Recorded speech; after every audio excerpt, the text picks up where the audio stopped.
One of the things I've always appreciated about your material is that you separate out the customer journey from processes that happen inside that customer journey from actual tasks that are happening inside those processes, in particular decision tasks that are happening Hmm. inside those processes. And there's a huge market swell around robotic process automation. That's been a big deal for the last several years, which to me is automating a bunch of business processes. And maybe if you stitch enough of those together, you can cover the whole customer journey. But can Hmm. you just give a really good example, ground this in, and give a good example of what is a full customer journey? What is a business process that sits inside that journey? And what's an example of a decision task that sits inside that process? And then where does AI fit in? Where does RPA fit in? How do, as a buyer or an architect, how do you think about building those things out? Yeah, it's important. The distinction is important because different stakeholders that you're going to talk to have a different perspective of what they call a use case. So for some, particularly the head of a business unit, when he says a use case, he means an entire customer journey. That could be, for example, getting a loan from a bank. And that starts with somebody deciding, I want a loan for a car, to actually getting funds in their account. And so obviously within that entire customer journey, there's a number of steps along the way. There's going and doing the application. There's getting a credit check. There's somebody doing a credit scoring. There's somebody reviewing an application. There's somebody transferring funds or some system. Those are a whole bunch of different business processes within that whole journey. Now, if you go and talk to a different stakeholder who might be within the loans group, for example, their use case, as they call a use case, might be just one of those business processes. And where it's key, particularly when we're talking about AI, is AI solutions in general are really looking to solve decision tasks. And a decision task is a task that sits within a process. So it's a couple of levels down. And so if you happen to make an application that does credit scoring, for example, you might say, oh, yes, we work on the loan use case. But it's not the entire customer journey, and it's not even an entire business process. It's just really generally the key part within a particular business process. Now, when you look at that, then you think, okay, well, great, who does the rest of it?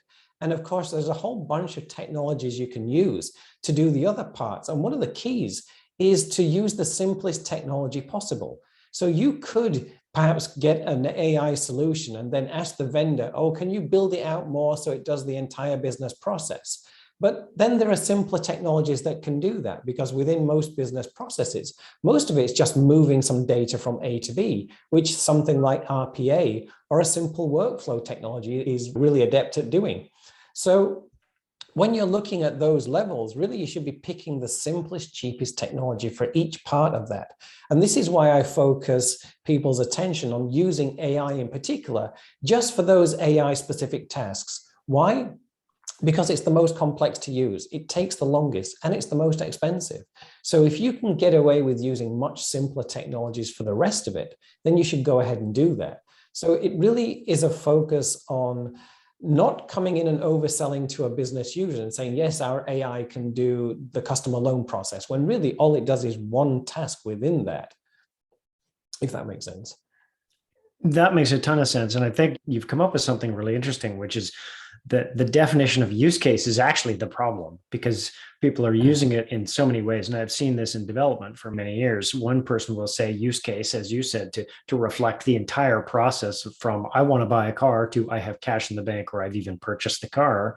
Hmm. And other people will say the use case is popping up the form for them to do the application. What's the use case? They have to have a form come up on the screen. It's always been this very vague term. And I think it's Right. really interesting that you've keyed on the fact that that term is so meaningless that it can mean anything, and it can mean that Hmm. entire journey.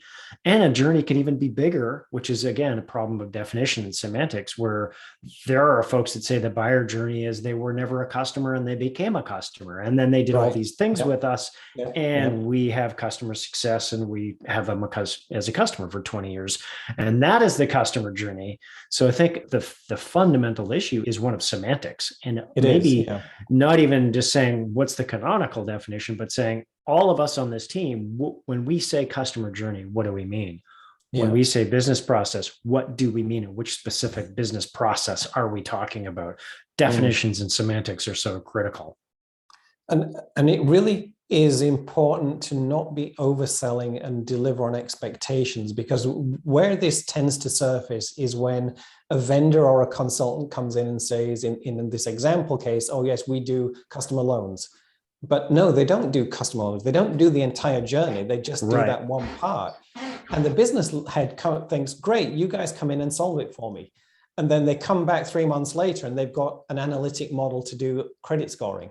And say, okay, well, great. What about the rest of the journey? Who's doing that? When do I get that? It's like, oh, we don't do that. That's someone else.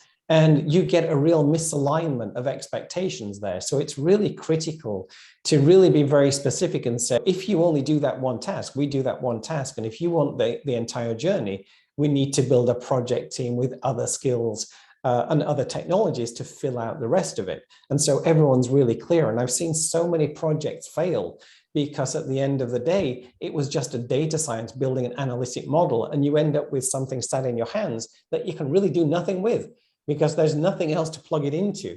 And then everyone gets upset. So it's really important to be clear about those semantics and what you're actually delivering.